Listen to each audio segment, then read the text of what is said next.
plenário aprova projeto que transfere à Justiça Militar o julgamento de crimes contra a vida cometidos em missões de garantia da lei e da ordem.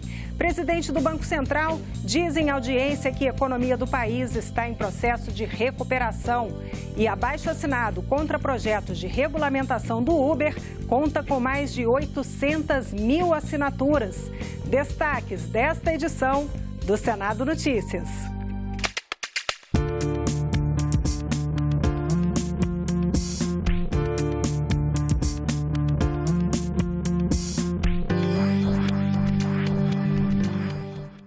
Olá, boa noite. Os militares que cometerem crimes contra civis em missões que garantam a lei e a ordem serão julgados pela Justiça Militar. É o que determina o projeto de lei aprovado em plenário nesta terça-feira. O projeto vai à sanção.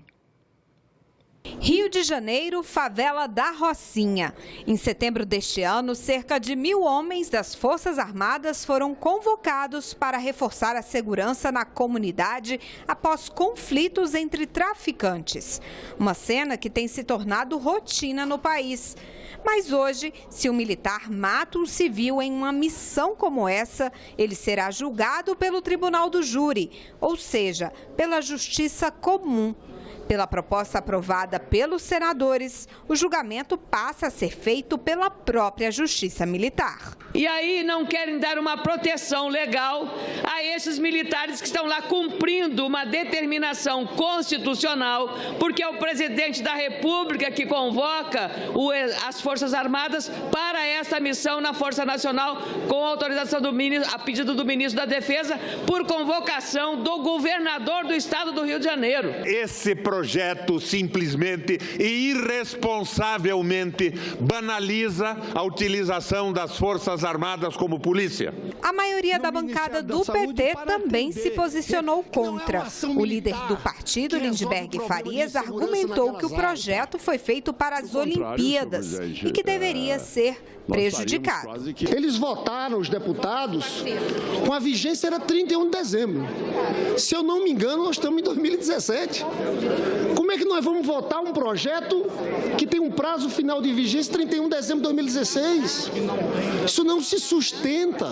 Mas faltou consenso dentro da bancada petista. O processo legislativo é complexo. Ele não começa e termina aqui. Ele tem o executivo. E se tiver veto do executivo, ele volta para o legislativo, para o Congresso, inclusive. E, senador líder Lindbergh, é exatamente o contrário do que Vossa Excelência falou. Tem uma lei que rege. Se nós tirarmos a vigência de 2016, vira lei, caso tenha veto, em 45 dias, porque tem lei que normatiza. E daí porque o texto falava de até 31 de dezembro de 2016, ocorre que as Forças Armadas vêm sendo solicitadas a agir na garantia da lei e da ordem em diversos estados brasileiros e, sobretudo, no estado do Rio de Janeiro. Por isso, me parece que está claríssimo de que existe a oportunidade para a deliberação dessa matéria. O plenário do Senado também aprovou o projeto que altera a Lei Maria da Penha para permitir que delegados de polícia concedam medidas protetivas a mulheres vítimas de violência. Hoje, a concessão é prerrogativa dos juízes. O projeto segue para sanção. Os senadores aprovaram ainda a indicação do diplomata André Luiz Azevedo dos Santos para o cargo de embaixador do Brasil na República do Congo. O presidente em exercício do Senado, Cássio Cunha Lima, participou de audiência com a presidente do Supremo Tribunal Federal, Carmen Lúcia, e afirmou que não há crise entre os poderes. Amanhã, os ministros do STF vão analisar uma ação que questiona a necessidade de autorização do Legislativo para que o Poder Judiciário aplique medidas cautelares contra parlamentares. Apenas a informação que a presidente Carmen Lúcia nos passou, que a sessão será iniciada pela manhã, a partir das 9 horas, respeitando, claro, o direito do tempo do voto de cada ministra e cada ministro, mas com o objetivo de, se possível, concluir o julgamento ainda na data de amanhã.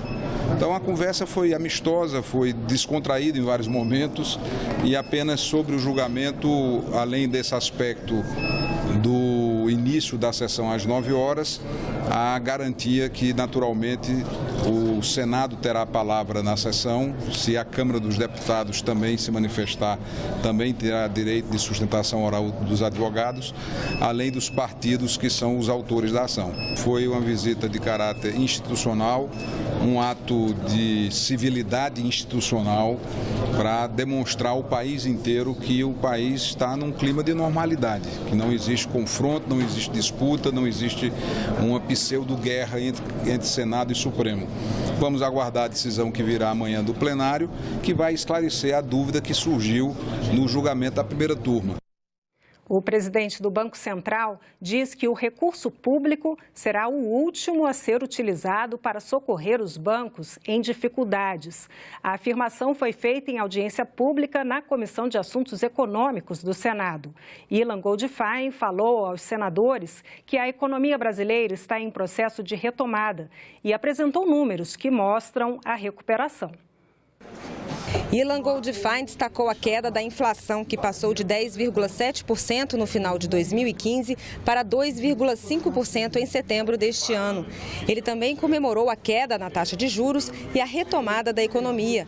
O presidente do Banco Central lembrou que houve um crescimento de 1,4% no consumo no primeiro trimestre deste ano e destacou projetos e medidas que foram aprovados pelo Congresso e que podem alavancar ainda mais os números da economia, como a criação da TLP, nova taxa de juros para financiamentos do BNDES. Para garantir que a tendência da queda da taxa de juros seja sustentável, é necessário continuar os esforços de reduzir a taxa de juros estrutural. Para isso, temos que perseverar no caminho de ajustes e reformas. Os senadores lembraram que não se pode contar com a reforma da Previdência e sugeriram usar o excesso de reservas internacionais para suprir a necessidade de investimentos.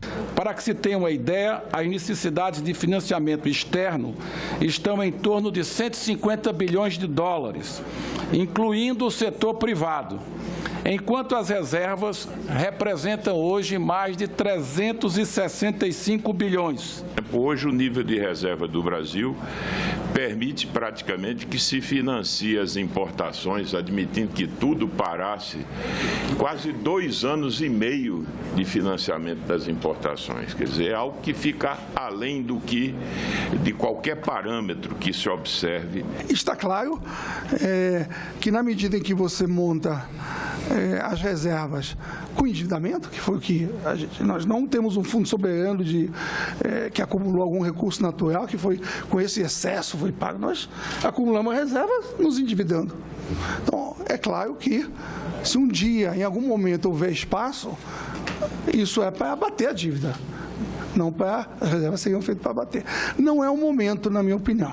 O presidente do Banco Central foi questionado pelos senadores por notícias publicadas na imprensa de que o governo deve enviar ao Congresso um projeto para alterar o marco legal do sistema financeiro e que pode injetar dinheiro público para salvar bancos em dificuldade. Vão permitir que o Tesouro possa salvar bancos em risco.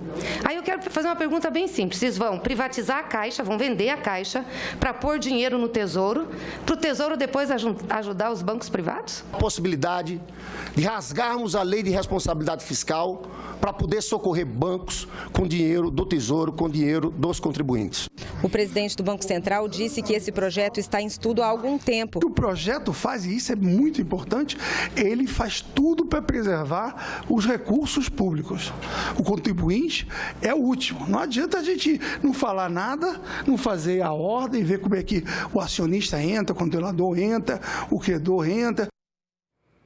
A empresa Uber entregou hoje o resultado de uma mobilização nacional em busca de apoio ao funcionamento do aplicativo no Brasil.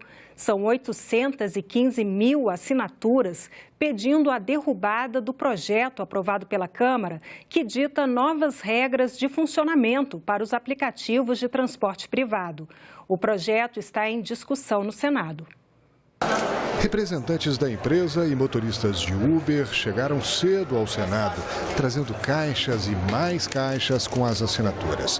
Eles defendem que o projeto aprovado pela Câmara dos Deputados seja derrubado. Caso isso não aconteça, os carros da Uber terão que usar placas vermelhas e ter autorização das prefeituras para circular. Todo mundo quer, inclusive a Uber, é uma regulação positiva e moderna para o transporte individual privado no Brasil. Que são dois tipos de transporte, de serviço de transporte muito diferentes. Um é o transporte individual privado, que é feito pelos motoristas parceiros da Uber, e o outro é o transporte individual público, que é o táxi. Então eles são modelos que funcionam de um jeito diferente, então eles precisam de regras diferentes. Até outro dia, quando você não tinha um celular, quando você não tinha internet, GPS disponível, você não podia ter o tipo de serviço de transporte que é oferecido hoje pelos motoristas da Uber. Então, ao mesmo tempo, você precisa de regras modernas, que levem em conta esse tipo de tecnologia. O projeto aguarda votação pelo plenário do Senado, mas pode retornar à Comissão de Direitos Humanos caso seja aprovado um requerimento do senador Paulo Paim com esse pedido. Nós temos aqui uma divisão de opiniões, né, uma parte que apoia a forma original do projeto de lei da Câmara número 28, que aparentemente seria mais benéfico aos taxistas, outros que entendem que deveria ser reformulado, né, de forma a beneficiar um pouco mais os motoristas de Uber. De toda forma, essa decisão de mérito será tomada pelo plenário do Senado Federal. A violência contra crianças e adolescentes é uma realidade no Brasil. Muitas vezes o perigo está justamente onde deveria haver proteção e acolhimento, em casa, nas escolas e na internet. A CPI, que investiga maus tratos contra crianças e adolescentes, promoveu uma audiência pública para debater crimes cibernéticos e violência sexual. É o tema do programa Em Discussão desta noite, que começa logo depois do argumento. Oi, pessoal. O Em Discussão de hoje fala dos perigos que a internet pode representar para crianças e adolescentes. Você sabia que existe uma internet conhecida como Deep Web, que é invisível para a maioria das pessoas? E que é lá que existe um comércio milionário de pornografia infantil? Você também já deve ter ouvido falar do jogo da baleia azul. Mas você sabia que ele começou como uma fake news? Boatos? A repercussão da fake news, a repercussão da notícia falsa, interferiu diretamente na realidade. Isso culminou com um boom, assim, que os adolescentes começaram, de fato, a se manifestar muito em relação a essa temática. Notícias falsas, internet invisível, cyberbullying. Como prevenir sem proibir? Não perca no Em Discussão de hoje. Armamentos de uso restrito. Esse é o tema do programa Argumento de hoje. O senador Eduardo Lopes foi relator de um projeto que tipifica como crime hediondo o porte e posse de armamentos de uso restrito.